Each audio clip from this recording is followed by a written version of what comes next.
Jai Gurudev students. Today we are going to start new chapter number 6, triangles. Basically in this chapter we taught similar triangle, yes, similar figures. First, congruent figure means two geometrical figure is a congruent if they are in same shape and same size. They are same shape and same size. Suppose this one is a triangle and this one also a triangle, same shape and same size. It means क्या होता है, जैसे ये side इस side के equal हो, ये side इसके इक्वल हो, ये साइड इसके इक्वल हो, तो in this case they are the congruent. Means अगर हम इसको उठाकर इस पर रखें तो टोटली कवर्ड हो जाए, टोटली पैक हो जाए, पूरा हूबहू एक टाइप के दिखते हैं, पूरा सीधा सीधा अपन ये कहें कि ये पूरा एक इक्वल है. जैसे अगर अपन बात करें टू मैथमेटिक्स के बुक्स जो होंगी अगर 10th क्लास की देखें तो दोनों क्या होते हैं, सेम साइज होते हैं, सेम पेज, सेम थिकनेस, सभी चीजें. तो इस टाइप को क्या बोल देते हैं अपन, कॉन्ग्रुएंट. सेम सभी एंगल्स, सभी साइड्स, सभी क्या होते हैं, इक्वल होते हैं. साइज भी सेम रहता है, सेम एंगल्स भी होता है, सेम शेप भी होता है, then they are the congruent. और इस केस में सपोज अगर ये ट्रायंगल है तो ABC, सपोज यहाँ पर DEF, तो इस केस में इनको अपन एक इस साइन से, इस टाइप की साइन यूज करते थे कॉन्ग्रुएंसी के लिए. Means in this case triangle ABC congruent triangle DEF. ये चीज टू स्क्वायर का भी हो सकता था. टू स्क्वायर अगर ले रहे हैं, same shape and same size के स्क्वायर्स ले रहे हैं, तो ये भी दोनों, ये इसके इक्वल है, ये जैसे 2 सेंटीमीटर के सभी, तो ये भी अपन बात कर लेंगे, ये भी 2 के, और ये सभी 90 डिग्री हैं, ये भी 90 डिग्री के सभी हैं. तो इस केस में ये भी क्या हो जाएगा, कॉन्ग्रुएंट. ये but today session is similar, means two geometric figure is a similar if in the same shape. Shape से मीनिंग क्या है कि जैसे ये एक ट्रायंगल है और एक ये ट्रायंगल है. इस केस में क्या होता है, एंगल सभी के इक्वल है, इनके एंगल्स तो इक्वल है, ये ऐसा. बट इनकी साइड्स जो होंगी, सपोज अगर 2 है तो ये 4 होगी, ये अगर 3 है तो ये 6 होगी, सेम रेशियोज में होंगे. ये अगर 2 है तो ये भी 4 होगी.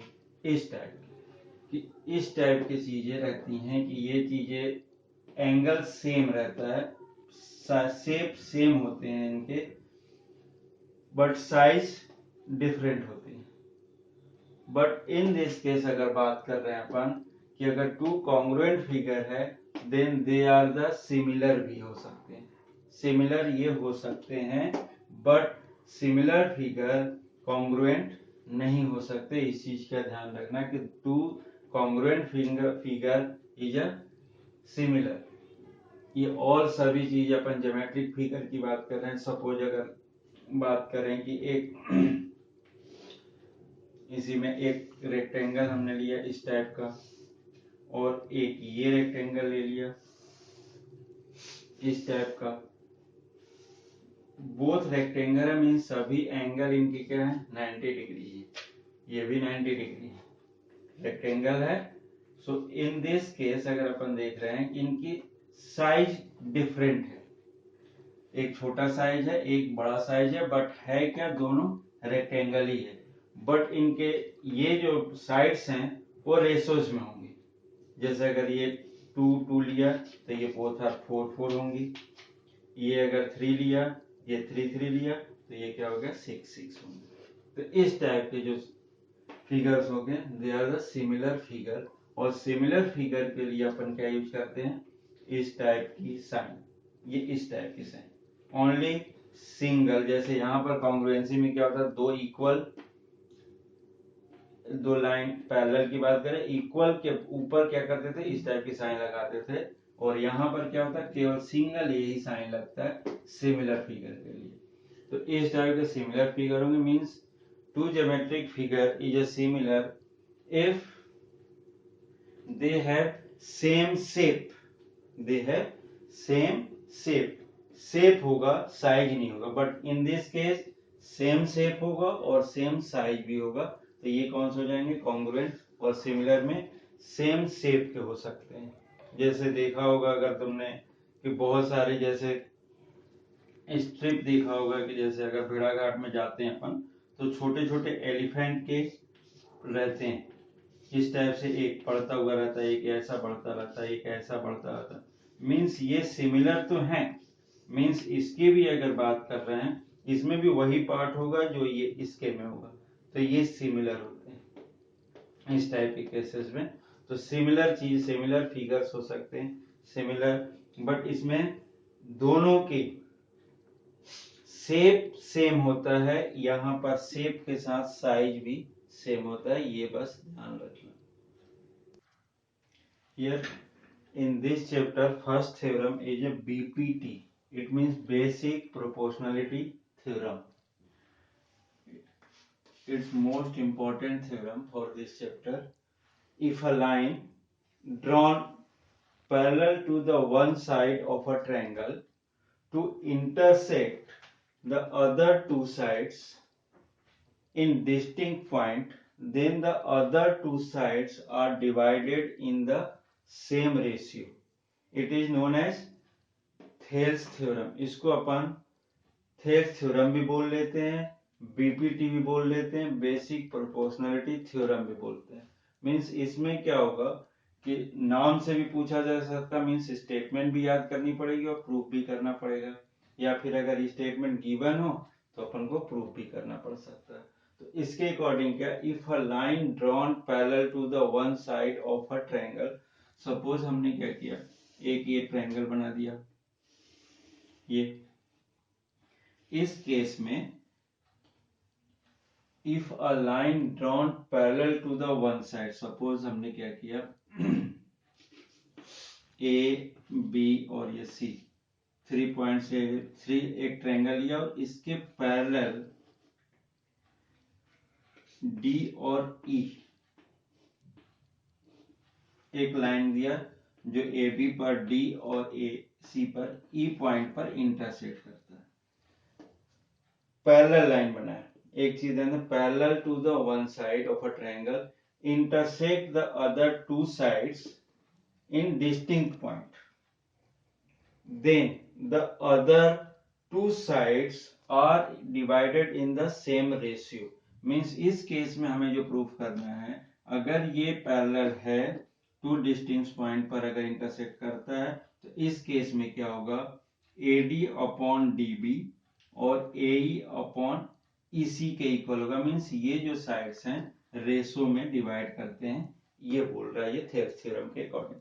तो यार गिवन पार्ट अगर अपन देख रहे हैं तो गिवन में क्या है,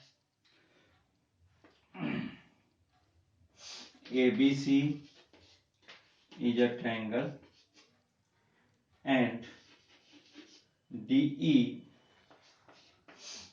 parallel to BC, ये केस है, DE parallel to BC, ये पैरेलल गिवन है। अब इस केस में अगर अपन देख रहे हैं तो क्या प्रूफ करना है, टू प्रूफ के अंदर में क्या करना, ये गिवन है कि ये पैरेलल है तो बहुत सारी चीजें होंगी। तो टू प्रूफ में क्या बोला उसने, then the other two sides are divided in the same ratio. It means AD upon DB equal to AE upon EC, ये हमें प्रूफ करना, ये हो गया प्रूफ का। अब इस पार्ट को प्रूफ करने के लिए हमें क्या करना पड़ेगा, कुछ कंस्ट्रक्शन की रिक्वायरमेंट होगी इसमें। तो कंस्ट्रक्शन में अपन देख रहे हैं, कंस्ट्रक्शन में क्या करेंगे, join DC, join B join DC and BE and draw perpendicular on AD या AB। एक ये परपेंडिकुलर ड्रॉ किया और एक यहां से भी क्या करेंगे, एक परपेंडिकुलर यहां पर भी ड्रॉ कर देंगे, ये यहां पर, ये दोनों। तो ड्रॉ अ परपेंडिकुलर, इस रिजल्ट को अपन P और Q ले लेते हैं। तो ये ले लेते हैं अपन, and PE perpendicular AD and DQ perpendicular AE। ये इतना पार्ट हमें वर्क करनी पड़ेगी इसमें कंस्ट्रक्शन में। कंस्ट्रक्शन में क्या किया हमने, इनको दोनों को ज्वाइन कर दिया, यहां से इस पर परपेंडिकुलर डाला, यहां से इस पर परपेंडिकुलर डाल दिया। अब इसके बाद अपन इसकी सॉल्यूशन की बात कर रहे हैं प्रूफ में। फर्स्ट केस जो गिवन है हमारे पास, D parallel BC, D parallel BC है। तो इस केस में क्या होगा कि अगर ये दोनों पैरेलल है, अब इसमें देखना है ये एक ट्रायंगल बना, एक ये ट्रायंगल बना, तो बोथ द केसेस में इन दोनों ट्रायंगल का एरिया जो होगा इक्वल होगा, क्योंकि सेम पैरेलल्स के बीच में जो भी ट्रायंगल्स फॉर्म होते हैं दे आर बेस सेम है दोनों का। ये बेस है, अगर इस ट्रायंगल की बात कर रहे हैं, इस ट्रायंगल की बात करें, सेम बेस और सेम पैरेलल्स के बीच में अगर कोई ट्रायंगल बन रहा तो ये क्या होगा, दोनों ट्रायंगल का एरिया क्या होता है, सेम होता है। तो इस केस में क्या लिखते हैं, area of triangle DEB equals to area of triangle DEC, क्योंकि इसमें क्या, same base and same parallel, same parallel में है, सो इनका एरिया क्या होगा, इक्वल होगा। तो इस टाइप की चीजें जो रहेंगी अपन ये वर्क कर सकते हैं। अब इसके बाद एक छोटा सा रिजल्ट जो बात करते हैं अपन हमेशा, एक चीज और इसी में आएगी, एरिया ऑफ ट्रायंगल। ट्रायंगल का एरिया अगर देख रहे हैं तो क्या होता है, एरिया ऑफ ट्रायंगल की अगर देख रहे हैं, एरिया ऑफ ट्रायंगल क्या होता है, हाफ बेस इंटू हाइट, ये होता है हाफ बेस इंटू हाइट। इसके थ्रू वर्क कर रहे हैं तो उसमें क्या होगा कि इसके, सो हियर यहां पर देखना भी, इस ट्रायंगल की बात कर रहे हैं अपन ADE की, एरिया ऑफ ट्रायंगल ADE की अगर बात कर रहे हैं तो ये क्या होगा, ये बेस ले लिया तो ये क्या हो जाएगा उसका परपेंडिकुलर, मींस हाइट, ये बेस तो ये क्या हो जाएगा हाइट। तो एरिया ऑफ ट्रायंगल ADE अगर ले रहे हैं तो हाफ बेस हमने AD लिया और हाइट क्या ले लिया इसका P, ये हो गया। अब सेकेंड केस में अगर अपन इस ट्रायंगल की बात कर रहे हैं DEB, मतलब पहले क्या लिया, पूरा ले लिया ये वाला ट्रायंगल, और उस केस में क्या हाइट ये लिया हमने, और दूसरे वाले केस में ये ट्रायंगल हम ले रहे हैं और इसकी हाइट क्या हो जाएगी, अगेन P हो जाएगी, और बेस क्या हो जाएगा DB। So area of triangle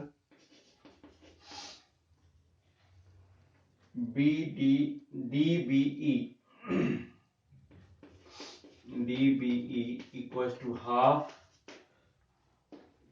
या DEB लिखे तो ज्यादा अच्छा रहेगा, DEB equals to half base क्या मिलेगा DB और हाइट क्या मिल जाएगी इसकी, इस केस में ले रहे हैं देखना ये ट्रायंगल, तो इसकी हाइट क्या मिलेगी P के इक्वल, PE, ये हो गया। अब इसको अगर अपन दोनों पार्ट को डिवाइड कर रहे हैं तो area of ADE divided by area of DEB equals to half AD into P divided by half DB into P। तो ये P कैंसिल, हाफ हाफ भी cancel, means area of ADE divided by area of DEB equals to AD upon DB। एक ये equation first लिख लिया अपन ने। अब second की बात कर रहे हैं अपन, तो सेकेंड में क्या हो जाएगा, यहाँ पर यूज कर रहे हैं अपन हाफ बेस इंटू हाइट वाला फार्मूला। सेकेंड केस में देख रहे हैं, ये फर्स्ट इक्वेशन। सेकेंड केस में क्या लिख रहे हैं, ADE की ही लिख रहे हैं, बट इसके लिए ले रहे हैं अपन। बेस क्या ले रहे हैं, ये। तो यहां पर क्या हो जाएगा, area of ADE, but base change कर रहे हैं इसमें हम। तो ADE में क्या हो जाएगा, AE बेस लिया हमने, half AE base into base AE लिया, और इसका जो हाइट है DQ ले रहे हैं, DQ। And second one is area of इस वाले पार्ट का DEC, area of DEC, DEC। तो DEC लिया, हाफ DEC में इस वाले में बेस हम ये ले रहे हैं, तो हाइट क्या लिख सकते हैं अपन इसकी, DQ। बेस ये ले रहे हैं तो हाइट क्या हो जाएगी, DQ। मतलब EC into EC into DQ। अब इसको भी डिवाइड करते हैं, area of ADE divided by area of DEC equals to half AE into DQ, DQ divided by half EC into DQ। अब इस केस में क्या, DQ कैंसिल हो गया, हाफ हाफ कैंसिल हो गया। तो area of ADE divided by area of DEC equals to AE upon EC। ये हो गया सेकेंड। अब इस केस में देख रहे हैं अपन, DEC जो है किसके इक्वल था, DEB के इक्वल। ये जो फर्स्ट पार्ट था अपन यहां पर देख रहे हैं, इस रिजल्ट का यूज कर रहे हैं कि DEB था DEC के इक्वल। मतलब इस रिजल्ट को हम क्या लिख सकते हैं, area of ADE divided by area of DEB equals to AE upon EC। अगर अपन इसको देख रहे हैं, यहां से अगर ले रहे हैं, तो ये जो रिजल्ट अपन यूज कर रहे हैं इसकी, तो इसको यूज करके अपन ने यहां पर लिखा है इस चीज को। इस रिजल्ट को अगर देख रहे हैं तो इसको हमने क्या किया, इसके प्लेस पर अपन ने ये लिख दिया इसके थ्रू। तो अब ये दोनों देखें, ये और ये दोनों वैल्यू सेम है, AD DEB, ये भी DEB। तो क्या हो जाएगा, लास्ट लाइन के रूप में AD upon DB equals to AE upon EC। ये हो गया। अब इस पूरे होल अगर सिनेरियो में अपन देख रहे हैं कर क्या रहे हैं, पहली चीज तो ये पैरेलल था, तो ये सेम पार्ट में डिवाइड करता है, ये बोला जा रहा है, इसमें प्रूफ करना था हमें।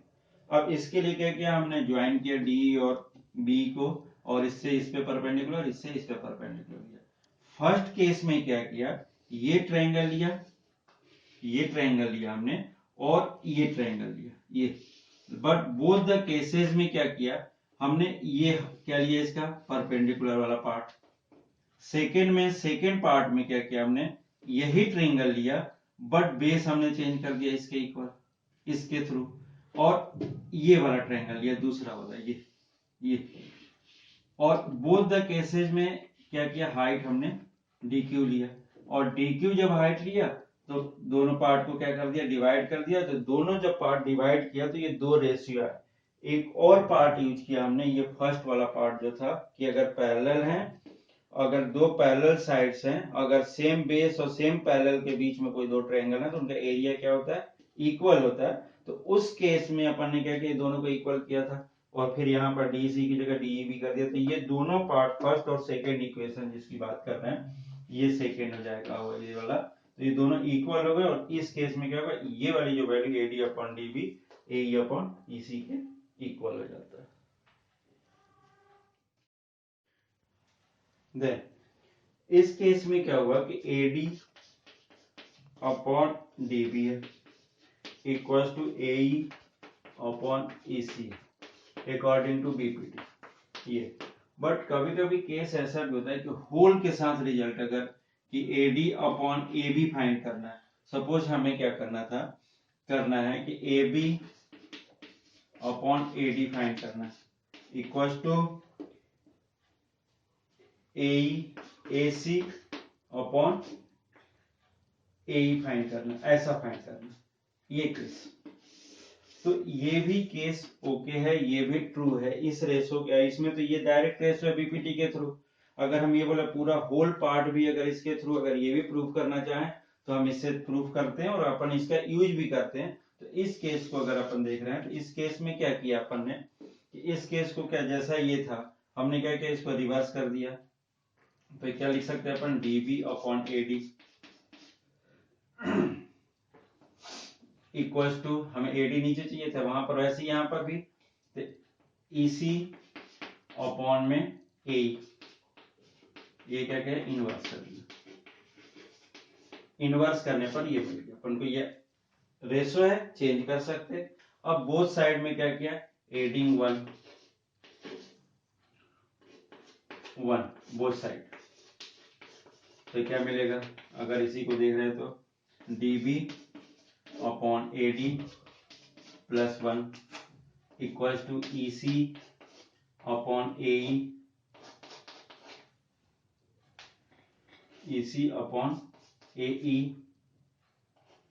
प्लस 1। अब इसको नॉर्मली सॉल्व करें तो क्या मिल रहा, DB+AD/AD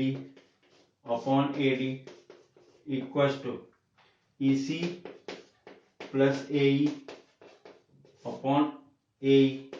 अब ये देख रहे हैं कि DB+AD, DB ये प्लस AD, ये पूरा क्या हो गया, AB के इक्वल। तो ये AB/AD ऐसा भी प्रूव कर सकते इसी चीज को। और ये वाला पार्ट क्या हो जाएगा, AC/AE, मतलब ये भी हो सकता है। तो हम ये बोलना चाह रहे थे कि अगर ये रेशो में है तो होल के साथ भी ये दोनों रिजल्ट ट्रू हैं, दोनों रिजल्ट ट्रू हैं। कि जैसे अपन AD/AB लिख दिया, AE/EC लिख दिया, या DB/AB लिख दिया, और ये दोनों पार्ट अगर डायरेक्टली यूज करें तो ये दोनों पार्ट ट्रू हैं कि AB/AD और AE/AC/AE भी लिख सकते हैं। तो इस चीज का ध्यान है, इसका भी हम यूज करेंगे, इसका भी यूज करेंगे, ये भी यूज होगा रिजल्ट में, ये भी यूज होगा।